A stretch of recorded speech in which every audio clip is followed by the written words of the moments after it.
Magandang umaga po. Narito na po ang magiging lagay ng panahon ngayong araw ng Lunes, February 10, 2025.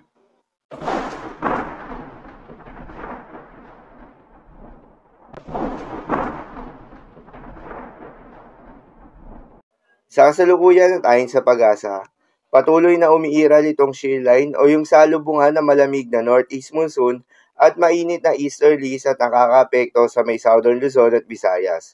Dahil dito ay asahan yung maulap na kalangitan na may kalat-kalat na mga pagulan at isolated thunderstorms. Habang yung northeast monsoon o hanging amihan naman ay patuloy pa rin nakakaapekto sa nalalabing bahagi ng Luzon. Dahil dito ay asahan pa rin yung malamig na panahon, bahagya hanggang sa maulap na kalangitan na may kasamang mahihina hanggang sa katamtaman ng mga pagulan. Easterlies naman o yung mainit na hangin galing sa may karagatang Pasipiko ang nakakaapekto naman sa may Mindanao. Dahil dito ay asahan naman yung bahagya hanggang sa maulap na kalangitan na may kalat-kalat na mga pagulan o thunderstorms. Magandang balita naman dahil ayon sa pag-asa ay wala pa rin tayong binabantayan na low pressure area o bagyo sa loob o malapit sa Philippine Area of Responsibility na maaaring makaapekto sa ating bansa.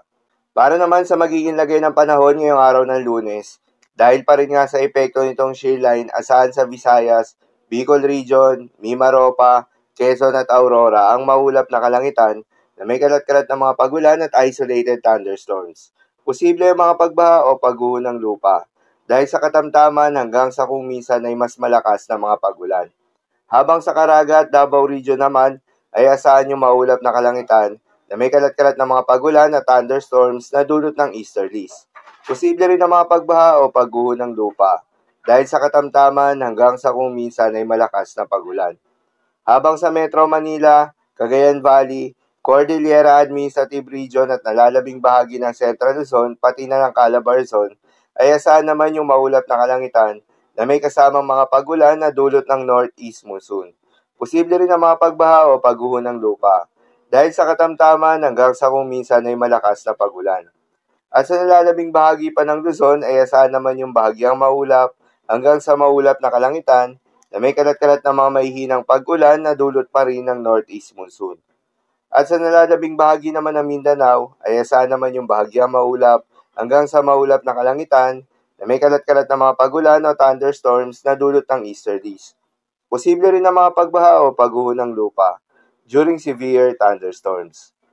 At dahil pa rin nga sa epekto nitong shear line, posible ngayong araw ang moderate to heavy rains sa may Quezon, Oriental Mindoro, Palawan, Camarines Norte, Camarines Sur, Catanduanes, Albay, Sorsogon, Eastern Samar at Northern Samar. Sa mga apektadong lugar, ingat sa mga posibleng banta ng pagbaha at pagguho ng lupa, lalong-lalo na sa mga lugar na inuulan na noong mga nakaraang araw pa.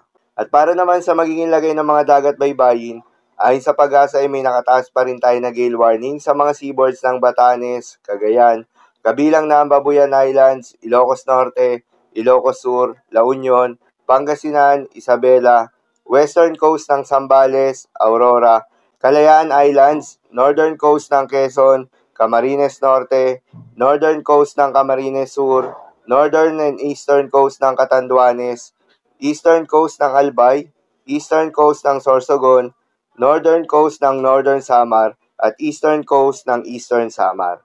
Payo ng pag-asa ay huwag munang pumalaot yung mga kababayan nating mangingisda at yung may mga maliliit na sasakyang pandagat sa mga nasabing seaboards. Dahil inaasahan pa rin yung maalon hanggang sa napakalon na karagatan. So yun lamang po para sa lagay ng panahon ngayong araw ng Lunes. Keep safe everyone.